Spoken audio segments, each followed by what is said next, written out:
What leverage does Trump have over Russia in Ukraine peace negotiations? Quite a lot, international experts say.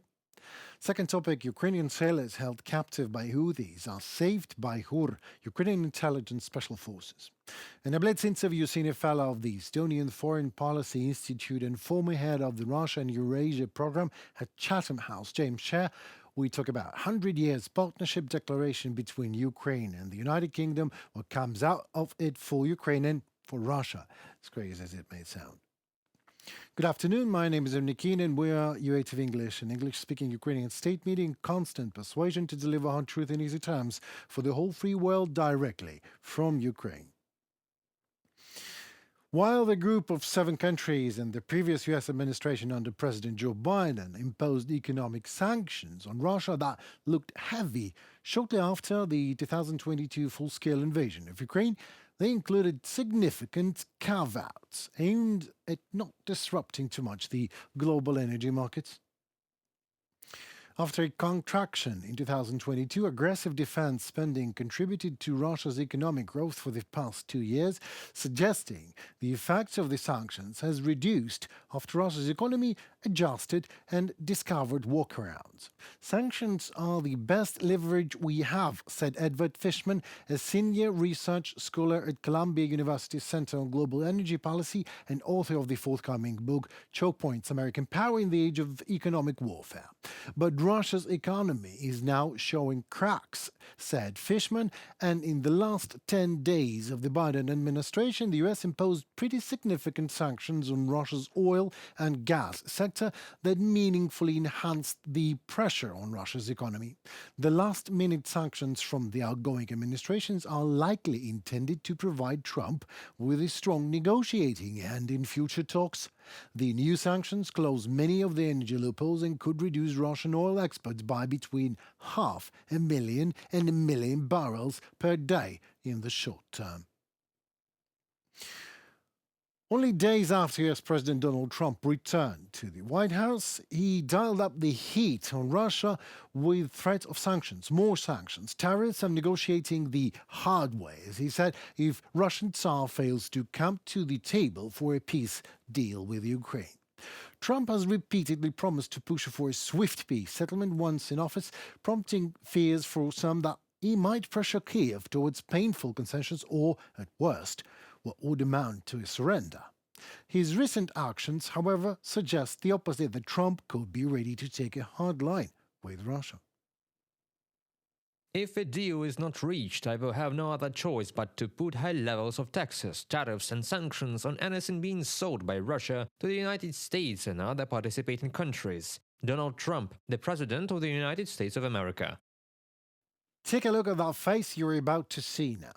Take a good look at it and you will grasp the meaning of the saying, power corrupts, absolute power corrupts absolutely. He, the Russian Tsar, who amended Russian constitution as per his tsaric needs and started his own war because Ukrainians are Nazis, or they abused Russian language, or they do not want to give up on their lands just because Putin calls these lands his own, and they fight back, you name the pretext. But the fact is, Putin is a usurped Russian Tsar indicted by ICC for a forced deportation of 20,000 of Ukrainian children. Now, take a look at that face and tell me, do you believe you will negotiate a deal? He does not even speak the negotiation language. And then, all of a sudden, comes someone else. Someone who finally brings to the table a proposition in a language that Putin clearly understands.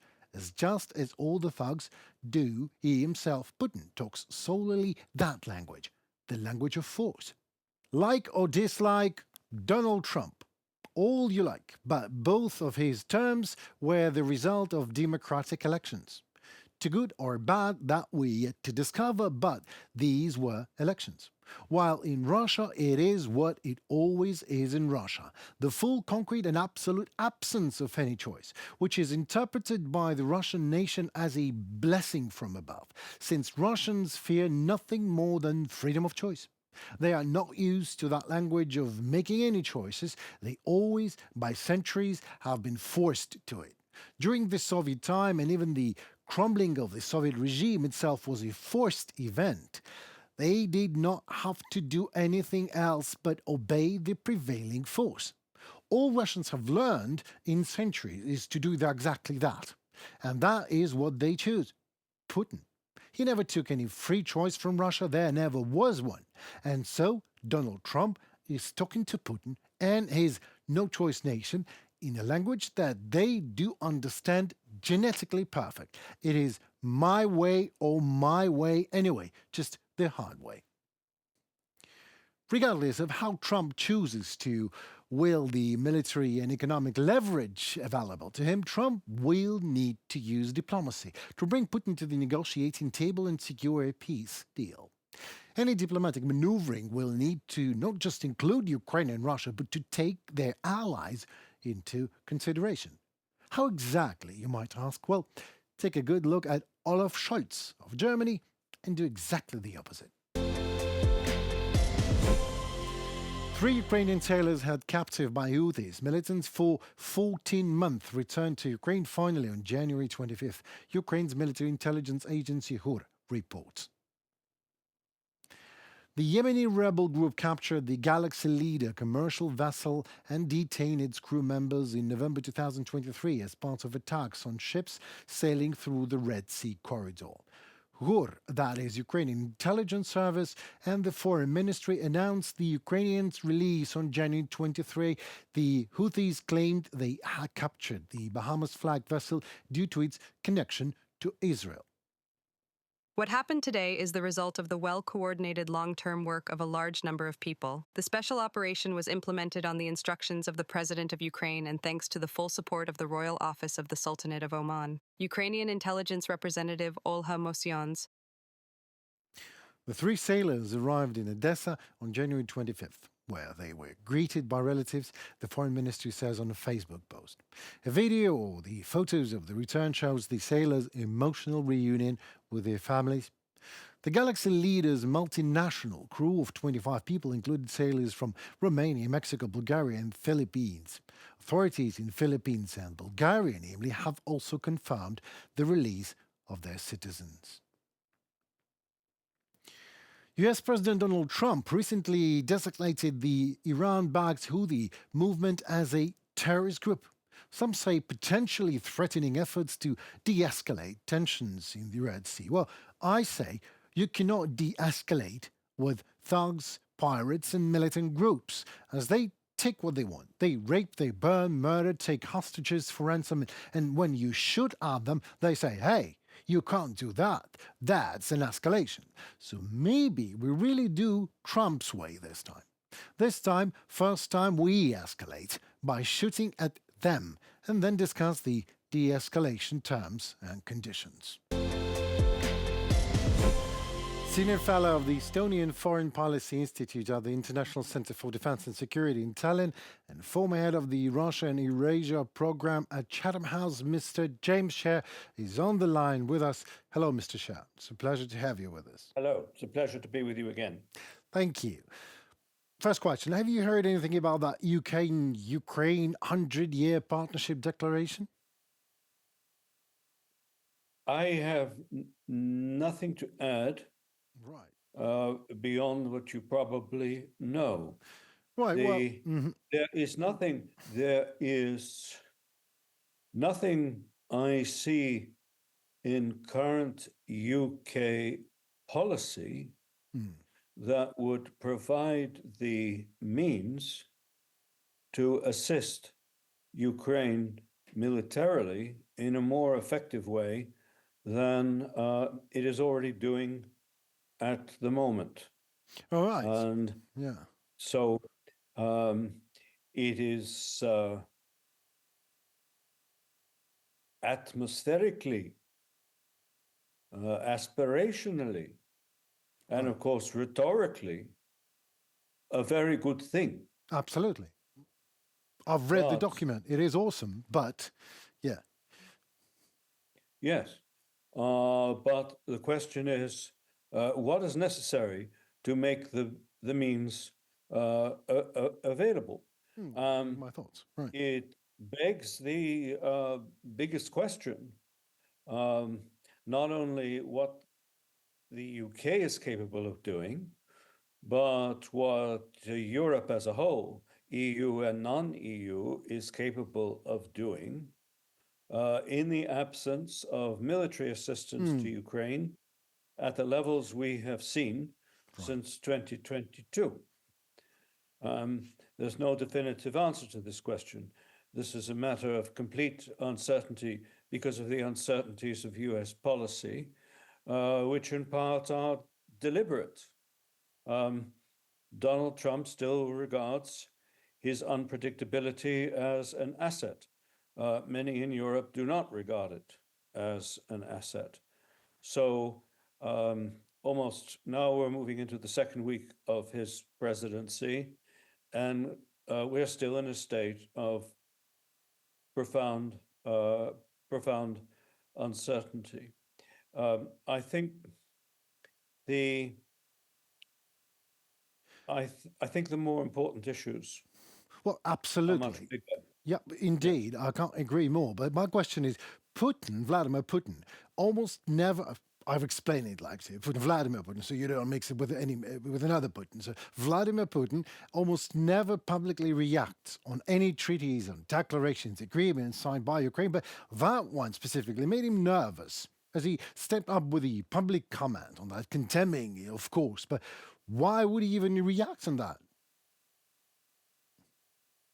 Because he, like most of the Russian establishment, are prisoners of the view that UK policy is simply an arm of US policy. And I suspect, therefore, that he worries that Starmer and his government are doing this at the instigation of Donald Trump and Washington. I myself regard that suggestion with utmost skepticism, but this is a deeply ingrained Russian view Absolutely. of the UK. Right. Okay, so talking about Trump and his ultimate tone of voice when addressing Putin. Does he have what it takes to bring Putin to peace, to bring Putin out to peace, to make him negotiate? The question is more elemental than that. Does he possess the knowledge and the intellectual qualities and discipline that are essential to understand the opponent and make good and reliable judgments? The biggest problem is not so much Trump's determination that there should be a ceasefire, an end to the fighting as quickly as possible. This is something in principle I think President Zelensky genuinely wants. He's not just pretending to want it. The questions are under what conditions this can happen. And the biggest danger is posed by the fact that without exception, Putin and every leading Russian official couple a ceasefire with conditions for a peace settlement. And this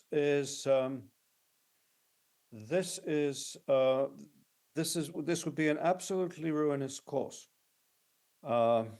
And of course, it would rule out immediately any quick ceasefire. So one of the key questions, and it's very much a question in the Kremlin, is to what extent Vladimir Putin and the other principals like Lavrov and so on will be able to play with and manipulate Trump's lack of knowledge to get agreement on certain basic preconditions for a ceasefire that are put forward by Russia. Right, so you're like answering the question when you say Trump's lack of knowledge, like there is a lack of knowledge by Donald Trump. You obviously said that. Is that right? Yes, but also one has to question one has to question the reliability of his judgment as well as his knowledge. I mean, judgment does require knowledge, but not only that. It demands a very disciplined and intellectual and psychological approach, which not everybody here would think he has demonstrated so far. If you look at the whole ongoing episode with Greenland, there is a Right. conspicuous case where one has to question this.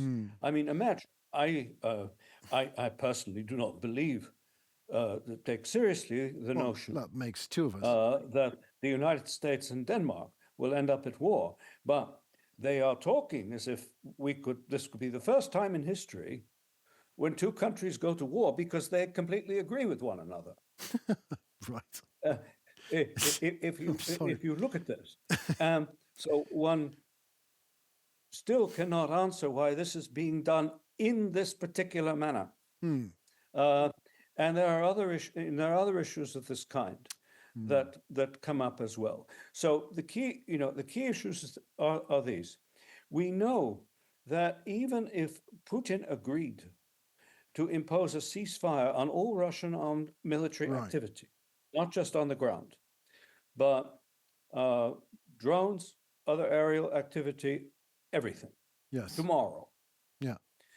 What and Zelensky with US backing accepted. We end up de facto with a partitioned Ukraine. And with every probability that de facto reality will last for a very long time, and with serious danger that it becomes a de jure reality. Right. Then one also has to ask what follows that, because at the moment Russia is demanding all kinds of other conditions, which have to do with the blocking of Ukraine's membership prospect in NATO by treaty, accepted by NATO, by everybody, a legal instrument that Ukraine will never be a member of NATO, and of course demanding changes inside Ukraine itself, its so-called denazification, and of course the removal of sanctions. Now, the only scenario under which a ceasefire would make sense for Ukraine and for its supporters in the West would be if it were coupled with an intensification, a strengthening of Western support for Ukraine in all the relevant domains, military support, economic support, rebuilding infrastructure, and hard and fast treaty-based security guarantees. These are the only conditions under which we can create a dynamic to make a de facto partition of Ukraine very difficult for Russia and a short-term rather than a long-term prospect.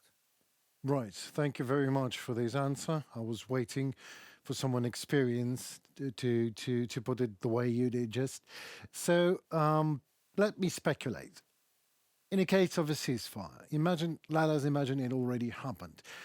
Everyone I know here in Ukraine say one and the same thing. They say that Ukraine, by all times and by all means, should be ready for another invasion. Whether it happens or not, but Ukraine should be ready.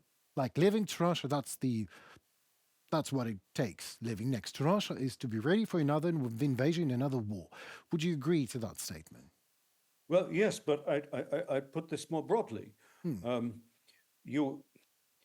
Ukraine needs a framework that creates a counterbalance to Russian military power after a ceasefire, which requires more targeted, but far greater Western support, and conditions where cities are no longer being bombed, troops are not fighting on the ground, it becomes possible to conduct urgently necessary military reforms in Ukraine, beginning with the military training system, which is the root of the problem. The root of the problem, as far as the low levels of manpower, deficient levels of manpower in Ukraine does not stem from an absence of people. It stems from an absence of confidence. That people joining the forces at any age will be properly trained and properly commanded by commanders who are capable and who soldiers can trust. Right, by the way. And today, that confidence, with some conspicuous exceptions, is largely lacking. In order to alter that, systemic reform is necessary, and it's very difficult to do that. When the reality on a day-to-day basis is high intensity combined arms military operations in all domains of fighting, which is where we are now. So a ceasefire must be used by Ukraine and its partners to address these realities and create a convincing counterbalance to Russia during this entire period, and maintain that dynamic and maintain this pressure, including economic pressure. And the one positive thing, there are two positive things in Trump's policy which have emerged, and we should not lose sight of them. First, he's now publicly stated 3 times in various ways that the real obstacle to a ceasefire and a settlement comes from Russia and from Putin and not from Zelensky. This is a major change from so much that we heard before before the election. And the second change, which is a less radical change, but it's very important, very significant, is the lifting of all curbs on the exploitation of energy resources in the United States, coupled with clearly expressed aspiration to diminish the absolutely vital revenues to Russia from its energy sector. So these are major changes, which don't diminish the other uncertainties and other problems that we are aware of. So we need to build on those, and these are very important. But again, these are the latter change only will have a real impact if other sanctions are still maintained and strengthened. If on the one hand you have an energy policy that's unfavorable to Russia, but you remove all kinds of other sanctions, where are we exactly? No. There needs to be a clear recognition that Russia is an adversary, that Russia is going to remain a long-term threat to Ukraine, and at minimum a problem, a serious security problem for Europe, that Russia is not going to be mollified simply by territorial concessions, that its objectives are far wider and they go beyond Ukraine itself, and that the only way we can preserve our collective objectives in these circumstances is by creating an effective counterbalance by containment and by pressure. So it is like, pardon me for interrupting you, so it is like Ukraine and Europe are uniting, and it's like the same, it is the same, one and the same framework we're talking about here. Is that right? I think the security framework is identical. Right. Yeah, the security framework, sure. But the problem arises because it is still the case, and I suspect always will be the case, that different member states of the EU and NATO interpret this security challenge in somewhat different terms. But the number of European states who would accept the proposition I just put to you about Russia and what is needed, I would say that now constitutes a majority of member states in NATO, a clear majority of member states in NATO, whether they're in favor of bringing of NATO membership for Ukraine or not. And that's an important reality. But it's not universal. But the security problem is a common problem for both Ukraine and the West. And I hope your audience is aware, for example, of what has been happening over the past 2 years in the Baltic Sea with the cutting of With the electricity cables right. and electricity connections and energy cables and so on. And on balance, and there still is a balance, a much tougher and more proactive response being taken by the states affected in the Baltic region. All of this is part of one Right, that's of what I one wanted to piece. say exactly. Yeah.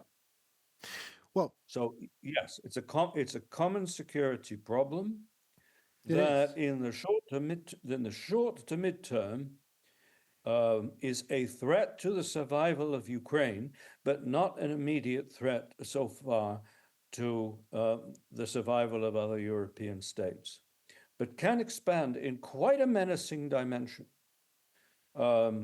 in the Baltic region, in Poland, and elsewhere to pose Absolutely. very acute threats Yeah, that are well, difficult for us to address without major changes in resources. And that's the third positive factor in Trump's policy. He's now demanding that other NATO states devote 5% of GDP to defense spending. which is Well, quite as fair, if you ask me. Zelensky said, yeah, as Zelensky said at Davos, that's wonderful. Молодец, it should be done. And of course, this is typical Trumpian rhetoric because we understand he will be happy with 3.5%. So would I. But so should we be. But all of this is necessary. And unfortunately, it has required roughhouse language and real threats to get a lot of allies to take this seriously. Not where I am sitting in Estonia, where defense expenditure is almost 4.5% of GDP Mr. now, Shah, and in Poland it's 4.5%. absolutely. I was born and raised in Latvia. So, Latvia, Estonia, Yeah. Lithuania, Baltic states, we've been there in Soviet Union, and we don't want to go there again. That's why. So it's very, very simple answer to your question that was embedded in your. And But yeah, we don't want to go forgive me there for again. interrupting. Forgive me for interrupting you. We don't want to be in a gray zone either, Yeah, true. which is where Absolutely. Putin wants to put us, No. where you start to make distinctions between levels of security in NATO, where we start to talk about the withdrawals and disarmament from certain parts of NATO, where we start to talk about, as the Russians have been trying to do for years, Right. different zones of tension inside NATO. It's like tearing rather apart. Right. than indivisible, cohesive whole. Right. We don't want to be there. And if we end up in this kind of gray zone again, then everything else starts to unravel, even without Russia launching overt invasions of national territory. Indeed. So we cannot go in this direction. Well, amen to that. Thank you so very much. Your expertise is amazing. It is an intellectual pleasure to talk to you. Thank you so very much. And I hope we do that again anytime soon. Well, thank you, so do I. All Thank the you. best. Slava Ukraini. Героям слава, дуже дякую. Thank you. Так, да. Yeah, Mr. Shell, thank you so very much again. I would love to talk for hours, go on, but people, there's a voice in my head that is gives me When I come back, we'll do that. Yes, let's do When I that. come to When Ukraine next is time. that? When is that? I don't know. All right. Okay. I don't know. Right. Okay. Let's hope there will be time before Easter. Okay. Fair enough. Yeah. Just I'll ask my. In March, perhaps it would be wonderful. Yeah. Absolutely. In March, I'm here. I Okay. hope so. Very good. You have things to do, so I'll let you go. Thanks a lot then. All Thank the you so best. very much, sir. Send me Goodbye. the link, please. Don't forget that. Send me the link. I will ask to the Alexei program. to do that. All right. Please ask him to do that. Thank you. you. Goodbye. Goodbye. Well, that would be all for today and this week. Thank you so very much for your precious time with us. My name is Henry Keane, and we are UATV English, an English-speaking Ukrainian state media doing our very, very best to deliver our truth in easy terms for the whole free world, directly from Ukraine. Please like, share, and let us know how we are actually doing. And that comment, your voice matters indeed, as it helps Ukrainian voice to be heard globally. So stay safe and tuned for more already tomorrow. Goodbye.